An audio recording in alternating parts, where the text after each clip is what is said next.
Cumprimento a todos com a paz do Senhor. Amém, irmãos? Hoje nós vamos continuar o nosso devocional, o nosso tempo de dedicação à leitura da palavra, que o Espírito do Senhor possa falar em nossos corações. Hoje nós vamos falar no livro de Lucas, no Evangelho de Lucas, no capítulo 9, no versículo de número 49. Evangelho de Lucas, capítulo 9, versículo 49. A palavra do Senhor diz assim: E respondendo João, disse: Mestre, vimos um que em teu nome expulsava os demônios, e lhe proibimos, porque não segue conosco. E Jesus disse-lhe: Não proibais, porque quem não é contra nós é por nós. Amém? A palavra do Senhor aqui traz para a gente princípios poderosos, traz para a gente também um pouquinho do coração de cada ser humano. Sabe, essa essência adâmica que insiste em não morrer, a velha criatura que insiste o tempo inteiro em reaparecer.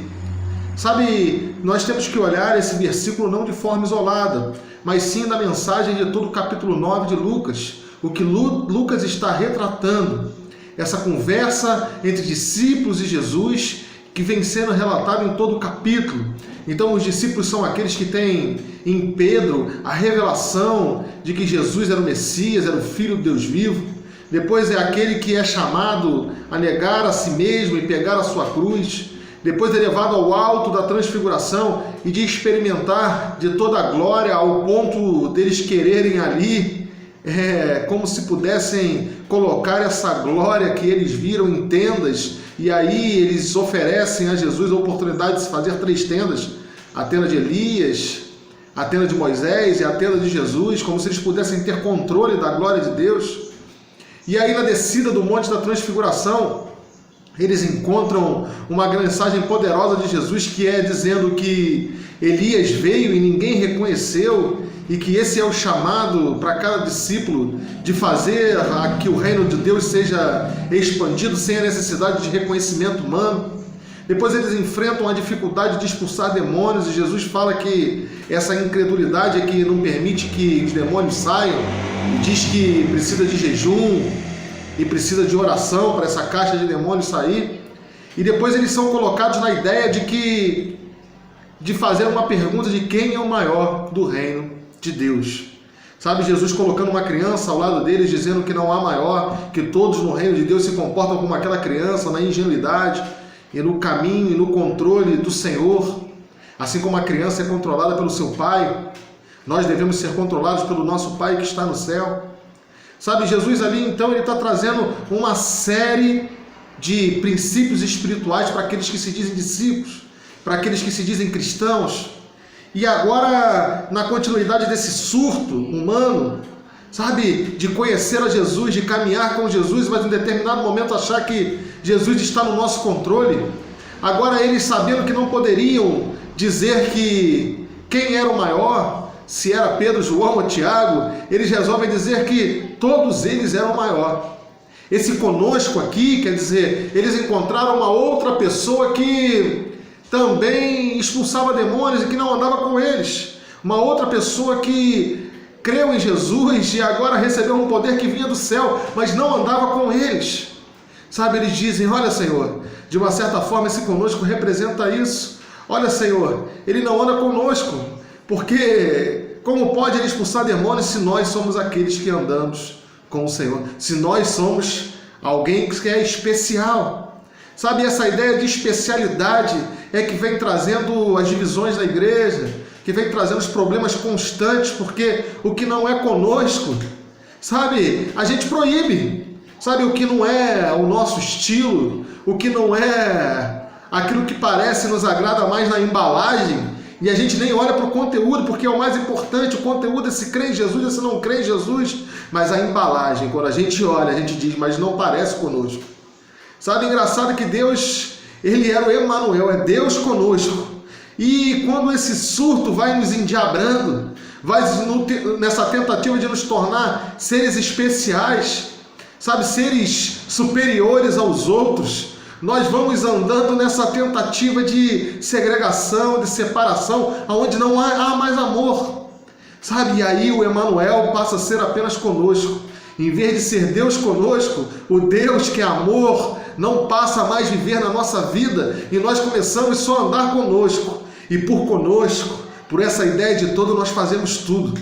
Assim como aqueles soldados que vão para a guerra e não se sentem assassinos, porque a ideia é do tiro e ninguém sabe quem matou, porque foi o conosco que matou, foi o conosco que atirou, foi o propósito de todos, e assim nós vamos caminhando na igreja. Sabe, nós vamos pisando em pessoas, nós vamos excluindo e deletando porque não faz mais parte do conosco. Sabe, aqueles que saem da nossa denominação, aqueles que mesmo fazendo a obra de Deus, mesmo fazendo aquilo que Deus pede, já não estão mais no nosso rótulo, na nossa embalagem, na nossa denominação, nós esquecemos, nós não amamos mais. Mesmo que um dia já demos tapinha nas costas, mesmo que um dia já demonstramos e dissemos que estávamos juntos, isso fica tudo para trás, porque não está mais conosco. Sabe, o conosco é o maior perigo do discípulo, que deixa de olhar o indivíduo, deixa de olhar o amor de Deus na vida de cada um e passa a olhar o grupo como sendo mais importante do que a vida, do que o ser humano, do que as relações humanas que nos unem, do que o propósito do corpo de Cristo. Porque uma denominação, ela não é o conosco. Aliás, uma denominação não é o corpo de Cristo, é o conosco. O corpo de Cristo são todas as denominações juntos. O corpo de Cristo é a unidade daqueles que têm a mesma fé, daqueles que creem nesse mesmo Jesus, mas que principalmente praticam as obras que ele praticou. Quando você não tem amor, o Emanuel se vai, só fica conosco. E aí você está fazendo uma obra que já não é mais de Deus, é uma obra só do conosco. Sabe, é uma reflexão que a gente tem que fazer a cada dia. Sabe, nós estamos proibindo, nós estamos restringindo a ação de Deus, porque o conosco tem sido mais importante na nossa vida. Sabe, aqueles discípulos estavam fazendo e Jesus os repreende, dizendo que eles não sabem a que espírito seguem, ou dizendo que, olha, se eles não fazem nada contra, é porque eles são a favor. Sabe, nós olhamos também para a história da Bíblia, sabe, de quantas vezes nós restringimos a ação de Deus, porque nós achamos que os evangélicos são superiores aos outros, e não entendemos que a liberdade do vento do Espírito, ela sopra onde quer, vai para onde quer, ninguém sabe de onde vem, ninguém sabe para onde vai. Sabe, nós somos chamados para a prática do amor, sabe, não para a prática do convosco, de um grupo que se torna especial apenas por ter afinidades, apenas por ter gostos parecidos, apenas por ter convicções. Sabe, por essas convicções nós temos feito tudo. Sabe, e o maior perigo é isso, quando nós passamos a fazer e defender as convicções e esquecemos de que Emanuel é Deus conosco. Sabe, se não há Deus, não adianta ter conosco, não adianta ter convicção, não adianta ter agrupamento, não adianta chamar isso de igreja, porque ser igreja é ser Emanuel, é ser Deus no centro da nossa plenitude, da nossa vida. Amém? Que você possa pensar sobre essa palavra e entender que pouco vale os agrupamentos. Sabe, o que mais vale é seguir na prática do amor, que esse é o ensinamento de Jesus. Esse é o ensinamento, e é por isso que nós seremos reconhecidos. Sabe, serão reconhecidos aqueles que são discípulos pela prática do exercício do amor. Se nós amamos o próximo, nós somos discípulos de Jesus. Se nós apenas amamos as nossas convicções, os nossos rótulos, aquilo que nos aproxima e esquecemos da humanidade de que há em cada um de nós, nós somos apenas conosco. E Jesus vai dizer, olha, assim como ele disse para a igreja de Laodiceia, vocês são ricos e não precisam mais de nada, e eu estou do lado de fora, batendo a porta, e ninguém abre, porque ninguém mais se importa com a parte de Deus, do Emanuel.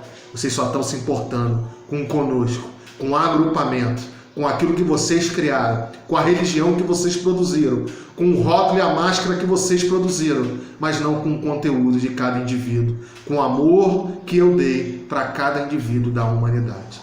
Amém? Que você possa ter uma semana abençoada, que o Senhor possa falar no seu coração, que nós possamos nos arrepender e voltar aos nossos caminhos para cada indivíduo, para cada ser humano, para cada relação que nós construímos em amor, e esquecer os rótulos, os conoscos que nós vamos criando ao longo da nossa trajetória da vida. Amém?